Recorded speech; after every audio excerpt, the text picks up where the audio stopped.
Hello learners, welcome back to my YouTube channel. And इस video में मैं आप लोगों के साथ डिस्कस करने वाली हूँ difference between financial accounting and cost accounting. Okay, और हम लोग डिटेल में डिस्कस करेंगे इस टॉपिक को।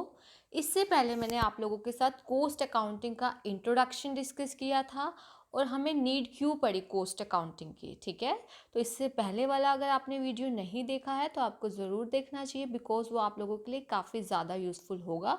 और मैंने कॉस्ट अकाउंटिंग की प्लेलिस्ट स्टार्ट की है, उसका लिंक आप लोगों के लिए डिस्क्रिप्शन बॉक्स में प्रोवाइड किया है। तो हम स्टार्ट करते हैं अपने वीडियो को। देखिए, फर्स्ट डिफरेंस की अगर मैं बात करूं, पर्पस के बेसिस पे, किस किस के बेसिस पे हम वो पढ़ेंगे।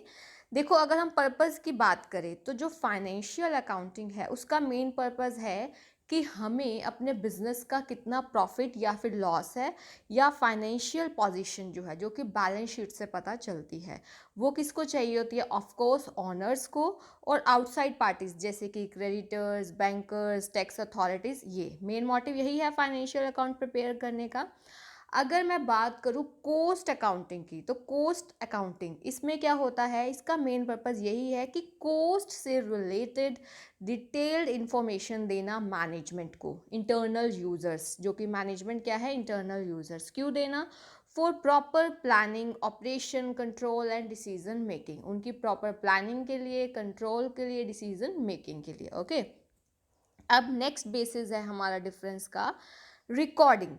देखो, अब फाइनेंशियल अकाउंटिंग में क्या होता है, हम क्लासीफाई करते हैं, रिकॉर्ड करते हैं, क्लासीफाई करते हैं, एनालाइज करते हैं ट्रांजैक्शंस इन ए सब्जेक्टिव मैनर।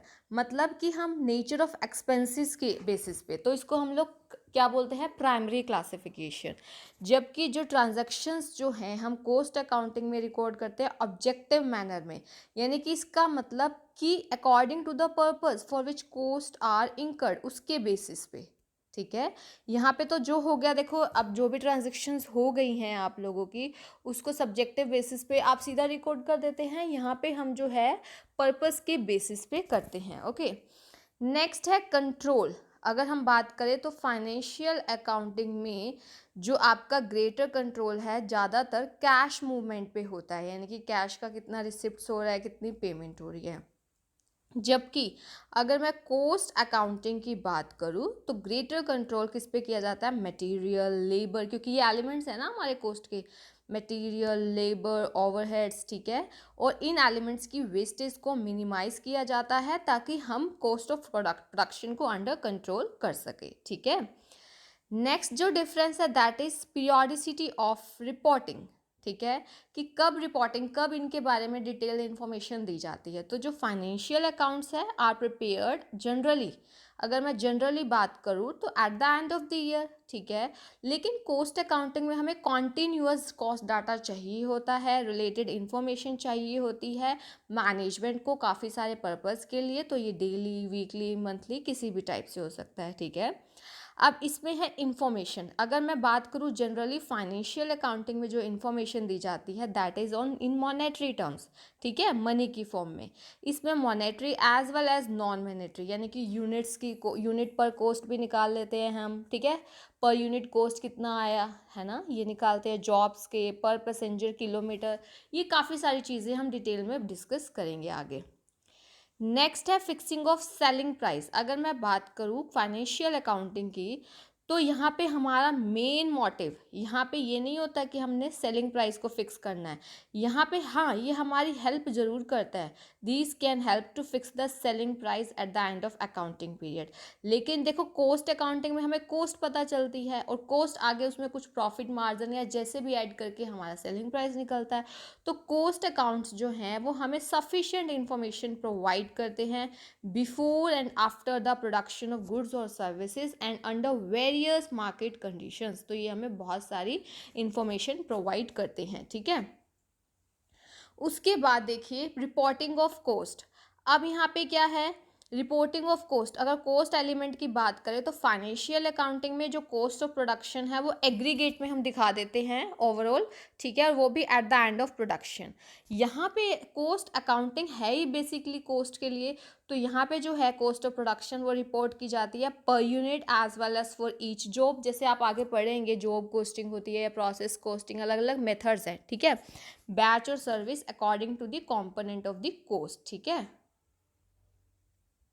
नेक्स्ट है हमारा एनालिसिस ऑफ प्रॉफिट। अगर मैं प्रॉफिट के एनालिसिस की बात करूं तो जो फाइनेंशियल अकाउंट होते हैं वो डिस्क्लोज करते हैं ग्रॉस प्रॉफिट और net profit for the whole business at the end of the year. जैसे आप ट्रेडिंग अकाउंट से ग्रॉस प्रॉफिट निकालते हैं, फिर उसके बाद नेट प्रॉफिट निकालते हैं आप लोग, ठीक है। जबकि जो कॉस्ट अकाउंटिंग है उसमें जो है प्रॉफिट और loss for each unit, her unit के लिए, जॉब के लिए, प्रोसेस के लिए, यहाँ तक कि प्रॉफिट्स को एस्टिमेट भी किया जाता है on the basis of pre determined overhead rates, okay.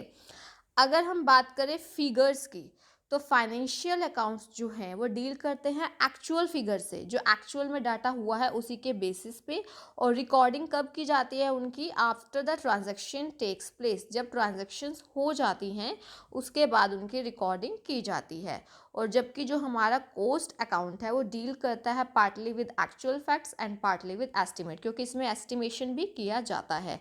फिर एस्टिमेटेड कॉस्ट को आप एक्चुअल कॉस्ट से कंपैरिजन करते हैं, ये डिफरेंट डिफरेंट आप चीज़ें आगे पढ़ेंगे। नेक्स्ट जो है बहुत इम्पॉर्टेंट है आपका याद रखना, स्टॉक वैल्यूएशन। देखो अगर मैं बात करूँ फाइनेंशियल अकाउंटिंग की तो फाइनेंशियल अकाउंटिंग में जो स्टॉक का वैल्यूएशन होता है वो होता है एट कॉस्ट और market price which ever is lower. ध्यान रखना, कॉस्ट प्राइस पे और मार्केट प्राइस में से दोनों में से जो कम होगा उसी पे ही हम रिकॉर्ड करते हैं फाइनेंशियल अकाउंटिंग में।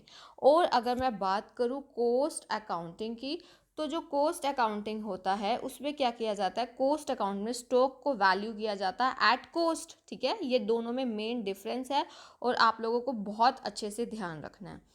अब बात करते हैं ऑप्शनल और मैंडेटरी की, यानी कि कौन सा ऑप्शनल है और कौन सा बहुत ज़्यादा कंपलसरी मैंडेटरी है। तो जो फाइनेंशियल अकाउंट्स का मेंटेनेंस है वो कंपलसरी है under law in case of companies और अदर बिजनेस, क्योंकि हर बिजनेस को अपना प्रॉफिट एंड लॉस निकालना होता है, फाइनेंशियल पोजीशन निकालनी होती है।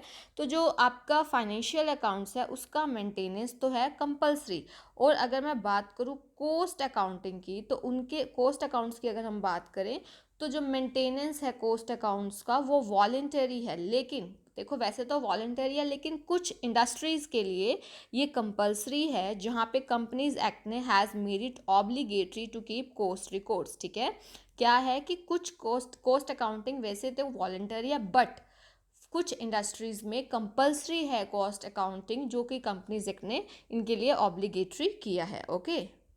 नेक्स्ट जो हमारा डिफरेंस है that is disclosure of relative efficiency. Relative मतलब जब हम कंपैरिजन करते हैं, ठीक है। अब आप देखिए जो फाइनेंशियल अकाउंट्स होते हैं fails to create difference in the efficiency and inefficiency of workers, cost center, plant and machinery. ये सब चीज़ें इसमें अगर हम कंपैरिजन करें कॉस्ट अकाउंटिंग से तो इसमें जो है बहुत कम होता है कि ये एफिशिएंट और जो इनएफिशिएंट वर्कर्स है उस पर डिफरेंस देख पाए, ठीक है। और अगर मैं बात करूँ कॉस्ट अकाउंटिंग की तो उसमें क्या होता है, ये हमारे क्योंकि देखो हाँ हर वर्कर की इंफॉर्मेशन, जैसे आप देखेंगे कि इंपॉर्टेंट एलिमेंट है कॉस्ट का लेबर कॉस्ट, मटेरियल कॉस्ट, ठीक है। तो जो कॉस्ट अकाउंटिंग है वो हेल्प करते हैं to disclose the information about the relative efficiency as records of productivity of each workers, cost centers और process और plant and machinery are kept separately, क्योंकि उसमें हर पर्सन के बारे में, हर वर्कर के बारे में, कॉस्ट सेंटर के बारे में, प्लांट एंड मशीनरी के हर इंफॉर्मेशन को सेपरेटली रखा जाता है, ओके। नेक्स्ट है हमारा use of graph, chart and diagrams.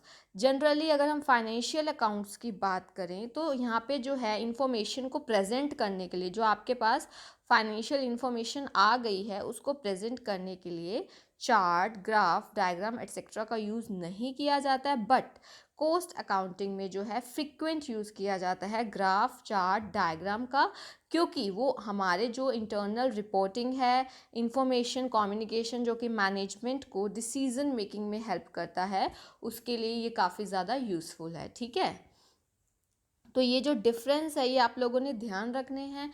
और सबसे मेन देखो, फाइनेंशियल अकाउंटिंग है वो ओवरऑल हर एक चीज़ को लेकर चलता है, और लास्ट में जो है हमारा क्या करता है, हमारा नेट प्रॉफिट और फाइनेंशियल पोजीशन शो करता है। बट जो कोस्ट अकाउंटिंग है उसमें एक वर्ड ही आ गया कोस्ट, तो इसमें हर एक एलिमेंट जो है कोस्ट का उसको एनालाइज किया जाता है प्रॉपर। ठीक है, तो कोस्ट अकाउंटिंग का मेन क्या है, हर जॉब, हर यूनिट, हर एक चीज़ को प्रॉपर एनालाइज किया जाता है, और ये मैनेजमेंट अकाउंटिंग में भी बहुत ज़्यादा हेल्पफुल करता है। ठीक है, थैंक यू सो मच। और अगर अभी तक आप लोगों ने इस यूट्यूब चैनल को सब्सक्राइब नहीं किया है, देन डू सब्सक्राइब और बेल आइकन प्रेस कर देना, ताकि आपको अपकमिंग वीडियोस का टाइमली नोटिफिकेशन मिल सके। Thank you so much, keep learning, keep sharing.